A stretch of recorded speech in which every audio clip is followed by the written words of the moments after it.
Hi folks, Six Slices here. So, before I return these knives to their owner, I just thought I'd have a little look at these two. Here's a question. You've decided you fancy buying yourself a nice Russian flipper. And, you want to get in the market while you can still buy flippers from abroad and you can still get them shipped in. And you think to yourself, there are two major brands that are worth considering. Cheburkov and Shirogorov. And then you look and you find out that the Cheburkov, in this case the Scout, is about £500. And you discover that the Shirogorov is more like £1,000. And so you ask yourself, why would I buy one over the other? Now, there's one thing which is a bit of a giveaway, and I kind of have to assume that the Shirogorov is the current model. I say that because this one has an S30V blade, and the current model, if you order one, has an S390 as a M390 blade, which is the same as the Cheburkov Scout. So you can't buy this with an S30V blade, so it would be stupid to make the comparison, say why would you pay more for a lesser steel. I think you could still make an argument, and there is something to be said anyway, but let's just assume that they both have M390 blades for the sake of this comparison, because if you weren't going out buying them today, that's the case. If you can find one of these when there's 30 V blade on, the price difference would be very much less. I did find not this pattern, one with micarta inlays, with an S30V blade for about $700. So even at today's exchange rate, that's 600 and something pounds versus £500. It skews the argument rather a little unfairly in a way. Should also point out that this particular model of the Scout, this one that, as I say, costs about £500, has a Timascus backspacer and the Timascus clip included. And if that's important to you, that may be a thing. But I'm just actually going to look at the basic qualities of the knife. Now, they're both, assuming the same blade steel, they're both made of titanium. They both have good quality manufacture, and they both come incredibly sharp. However, here's the difference. Now I'm gonna risk all by trying to open both these knives on screen. Now, if you follow my channel for a while, you'll know my ability to flip a knife is very, very limited, and I really struggle to do it. But, and I'll tell you this before I try it, I have opened this knife maybe 20 times now, and it's opened every time first time. And I'm glad to say it's not let me down. It's opened again, and it opens with an authority that the minute you feel that detent release, you know it's going to open, and you know it's going to open with a thunk. I'm not so sure of this one. I'm just not. It may be that it worked fine, but at the very least, it's going to need a little bit of wrist. Partly it's because it's got a very small opening tab, and there's nowhere for your finger to land. Plus, the action is just not as good. Now, having said all of that, it then opens. The feeling as it opens is certainly not as positive. Oops.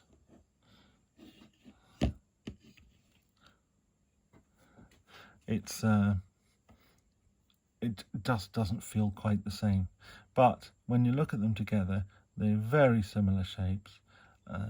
I suppose if I had to choose a blade shape that I preferred, I probably actually would go for the Cheburkov. I just put like this little bit of extra belly in here, This means you've got a little bit more usable part of the blade when you're cutting on a surface.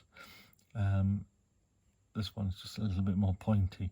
If you are interested in a knife for any tactical purposes, you probably would like the point, but I'm not, so that doesn't really matter. In terms of the quality of the grind of the blade, again, there's not a lot to choose. They both have a full flat grind with just a small amount of flat at the top. Exactly the same on both. The Shirogorov is sterile, there's no labelling on it, but you do have the Shirogorov bare mask on the handle. Plus you have the proprietary pivots, which give it away as a Shirogorov every time. The milling patterns are broadly similar, but I have to say it's just better done on the Shirogorov. Everything is rounded and chamfered. There's no sharp edges at all. Now, it's not to say that the edges of the Cheburkov are going to cut you. It's just they're not as comfortable. They're just harder edges, though just not quite as much care has been taken over it than the Shiro. And if I turn them over,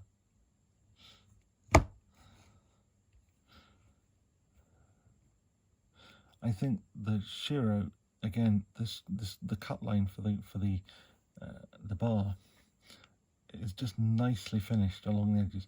There's a little rebate cut along the edges, and then it's also chamfered, so you don't have a sharp point here, whereas you do have not one but two sharp points on the Cheburkov. The finishes are different. This is kind of like a tumbled stonewash. This doesn't have that sort of tumble to it. That means this is slightly grippier than this, which is a bit sort of slicker, but the milling pattern in it does a lot to improve that. Though I have to say I probably would prefer this as a handle to grip, but this shows marks less. Although that being said, this one does have a couple of marks. There's a little mark on the pivot here, and there's a couple of marks in the blade, so it's obviously been used. And there's a tiny wee chip here on the clip, and I believe there's a chip on the Damascus clip, but I cannot see it. Just when I was lent the knife, the chap that owns it did point out there was a small scratch on it, just so that I wouldn't feel bad if I sent it back, and discovered that that small chip.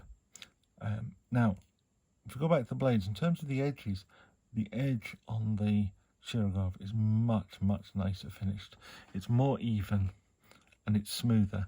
This has many ripples in it, and also it's smaller here, broader as it goes around the belly. The Shirogorov manages to keep that the width of the terminal bevel fairly constant. Both have jimping on the back of the blade, and that's good, but the on here, the edges of the jimping are quite sharp and hard, and you know, are less attractive. Here, the edges of the jimping are all chamfered, which is just a nice touch. It doesn't need to be done. But it's just a nice touch. It really finishes it off. As I say, you've got a couple of hot spots around here, and even the edge of the flipper provides a hot spot, whereas on the Shiro, it just isn't. You've a shallower angle on the tip of the flipper, and again, it's all nicely chamfered round, which is just lovely. In terms of their handle architecture, they're both obviously frame locks, and they both have an insert which acts as over travel stops. They both have milled clips. Now, okay, this one is Damascus. If that matters to you, that's great. Personally, I don't really like it. I probably prefer it with just a plain clip. That being said, this clip I think is quite shallow and relative. Let me turn it around the other way. The lighting's better that way, and isn't as easy to use, whereas the Shirogorov clip is more akin to the shape, the internal shape of the metal clip of my Rocksteady, which I rate very highly. So I prefer this as a clip. It works better, it's easier to use. They're both right hand only, which is never going to be a good thing for me. They both have internal reliefs for the lock bar, but I do think it's just like more smoothly done in the Shiro. And again, when it comes to the relief for the lock bar, you've got hard edges there, you've got lovely soft edges, and the angle that you press on in there means that there's never a hard edge that you have to lean on. It's relieved enough here that you can get to all of that flat edge in there, and that edge is cut at a nice angle, which is just perfect for putting your finger on. An attempt has been done to do it here, but it's just not as successful. So I think what I would say is they're both really competent knives. They're both really, really nice knives, but the Shirogorov just has the edge in every little way, with the one exception of if you fancy the Timascus. And even if you do fancy the Timascus, one thing that bothered me about this knife, and it does bother me more than perhaps it should, but I don't know. The Timascus here, the lanyard hole, they've cut through to make the cutout, and I just don't see that as being a good thing. I have a feeling if you put a lanyard in there, if you catch it on anything, there's a good chance you're either going to bend or break that, I'm not in the right place, am I? That little Timascus loop off the back of the knife, and that would be an expensive mistake to make. I mean, I suppose you could probably then mill it down, but then you'd lose a whole chunk of Timascus, and Timascus is not cheap. So that would be a crying shame.